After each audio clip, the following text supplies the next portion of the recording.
Paramusic TV. I'm Johnny Long. And before I go any further, I'm going to make a special announcement because it concerns the title of this show from here on out.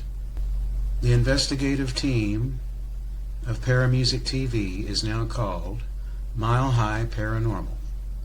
And from here on out, this show will be called Mile High Paranormal Investigates. And then, of course, you can fill in the blanks of who that may be. And now we've got one. Our good friend Dave Angel, that owns Elevated Mountain Distillery in Maggie Valley, North Carolina, talked to us a while back about the home that he's living in at this moment. There is one bedroom that nobody wants to sleep in because everybody says there's a ghost. A few experiences to go along the way with that. So this investigation centers around that room, but I think there's other places where some things happened. I don't know if it's a very common occurrence. Now this investigation, we did get some activity on the K2 meter, nothing really on the REM pod. Got some EVPs, and I think it gives us a good idea of what's there. And we also use some old school methods. I think from here on out we'll use the divining rods anytime we do an investigation because it really seems to pay dividends in the long run. And we even encourage our clients, if they're with us on the investigation, to try them for themselves and see how they feel. So in this next few minutes you'll see Dave Angel actually use the divining rods, and I think we got some interesting results because of that. It's one right at that headboard. Whatever it is, like right here.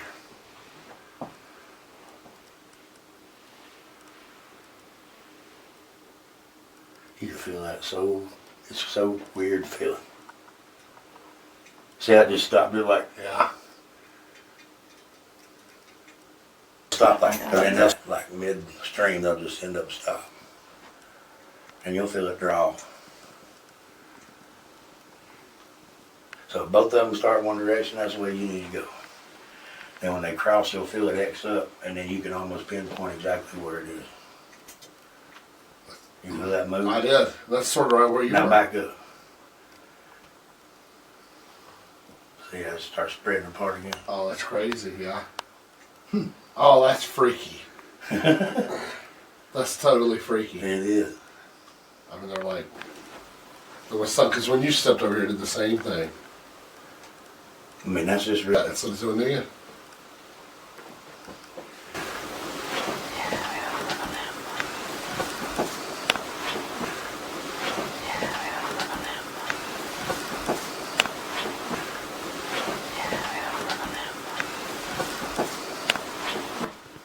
Are you more comfortable with Dave? Do you know him? We've lived together for 6 months now, I hope so. That's a yes. When it's crossed, it's yes. When they spread open, it's no. That's crazy. It is crazy. It is.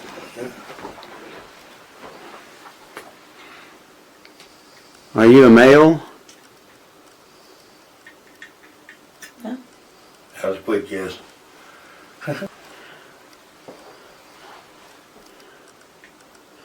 Have you been here a long time?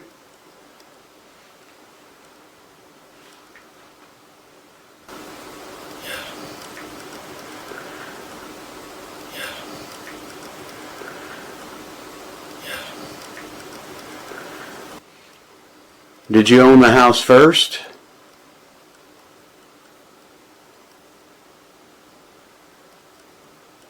It feels like there's like two fingers on each side of that, just keeping that in the middle right there. So weird. This never gets old to me.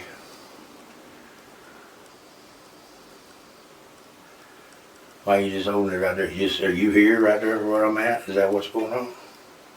Oh yeah, look at that. Look. Sitting on the bed. Let's see if it does the same thing to you. So you come right here towards the end. Look at that. Got that too. You can feel it tugging. Yeah, it's like It's like there's two fingers holding right here. Like in me doing that. You feel that? That's what it feels like. And then back away from it and see what happens. Watch you hit in the camera right behind you. Okay, feel it spreading apart.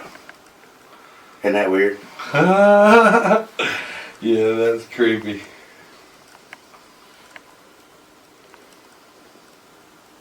Here, go forward again. It might just be picking that energy up so much. Or it might be gone.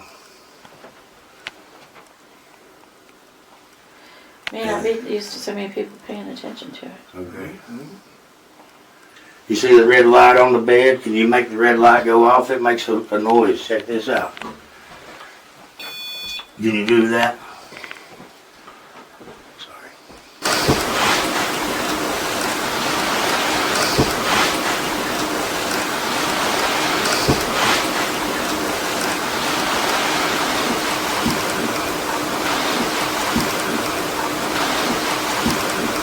Now we would start the Estes method with Brian.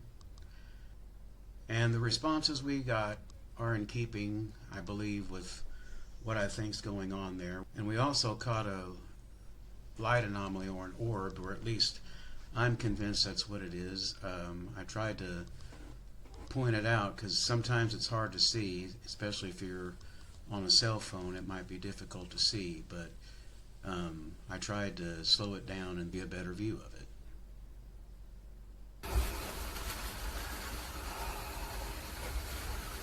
Say something. Say something. Something. What? What? I'm asking you to talk. Yeah, I'm trying to think of something to say. Anything. Just say my name or something. Brian?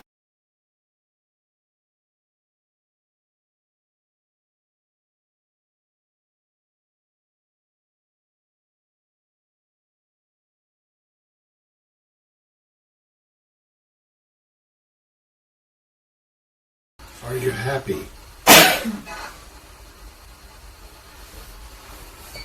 Are you sad?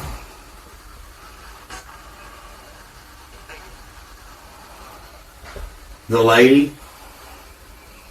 The lady. Are you sad about a lady?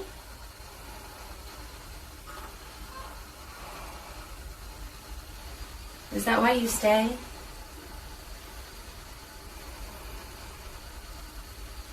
Do you miss her?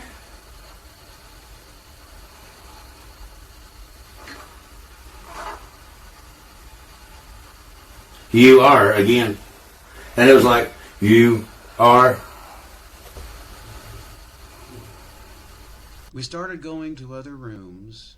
You'll hear us talking from the living room when this next light anomaly shows up, and pay attention to the questions that Holly is asking, because I think it's part of why we capture what we do.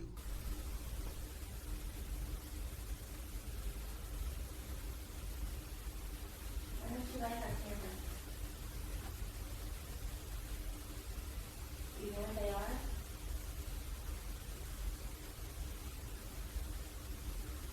Have you seen one before?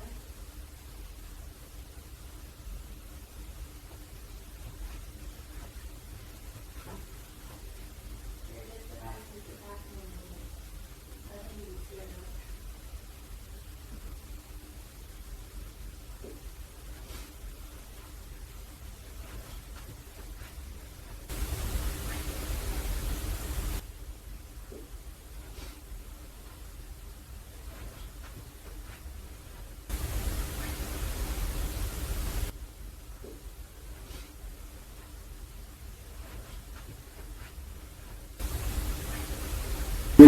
Every single time.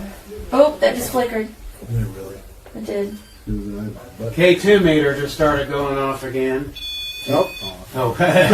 But it's flickering, The look. K2 meter is going off like crazy now. It doesn't like cameras. Didn't like to be, yeah, they didn't want to be noticed. And we had called it a night, of course, when the K2 meter decided to take off after we turned off all the cameras. But I think what's there is just someone who once lived in the house, maybe one of the first owners, and he's there because of the memories. He's not a negative spirit. I think he was done with us. I think he was ready for us to leave when we did, but he did seem to cooperate even more than we thought he was during that time. I hope you enjoyed this edition of Mile High Paranormal Investigates. There's a few more cases that I'm putting together the evidence for now. I'm really excited about the way things are going. I want to thank everybody that watches this channel for watching, and stay tuned for a whole lot more. Thank you very much.